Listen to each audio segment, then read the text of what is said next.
भंडारा स्थानिक गुन्हे शाखेला गुप्त माहिती मिळाली की शहरातील संत लहरीबाबा वाड येथील एका घरात गुटखा तंबाखू साठवून ठेवला आहे। या माहितीच्या आधारे पोलिसांनी धाड टाकले असतानाच शासनाने बंदी घातलेला गुटखा तंबाखू आढळून आला।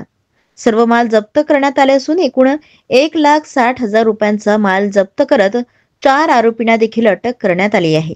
तर एक मुख्य आरोपी फरार असून पोलीस त्याचा शोध घेत आहे। गुन्हे शाखा भंडाराच्या अधिकारी आणि अंमलदारांना पेट्रोलिंग करताना गुप्त बातमीदारामार्फत माहिती मिळाली होती की भंडारा शहरातील संत लहरीबाबा वाड येथे गुटखाची साठवणूक केलेली आहे, जो अवैध तरीकेने शासनानं प्रतिबंधित केलेला गुटखा।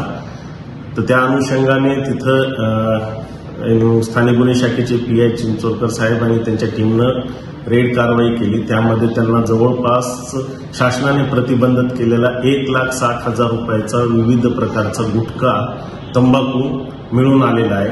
त्यामध्ये 4 आरोपींना अटक केलेली आहे। आरोपींची नावे आहेत राजू नंदुरकर, सुनील निमजे, रमेश कोहाड, देवीदास निपाने। या 4ही आरोपींना पोलीस स्टेशनला आणल्यानंतर त्यांना अटक केलेली आहे। आज त्यांना माननीय कोर्टात हजर केले असता कोर्टाने त्यांचा दिनांक 6 पर्यंत पीसीआर दिलेला आहे। या गुन्ह्यामध्ये जो मुख्य आरोपी आहे तो विक्रम उर्फ विक्की मंगलानी आहे, तो फरार आहे। त्याच्या शोधासाठी वेगवेगळ्या टीम्स आम्ही इथून पाठवलेल्या आहेत। एलसीबी देखील त्याच्या शोधासाठी प्रयत्न करीत आहे। लवकरच त्याला देखील अटक करून याचा मुख्य सूत्रधार कोण आहे आणि हा गुटखा कुठून आणलेला आहे याबद्दल पुढील तपास पोलीस स्टेशन भंडारा येथे पीएसआय नितनवरे करीत आहेत।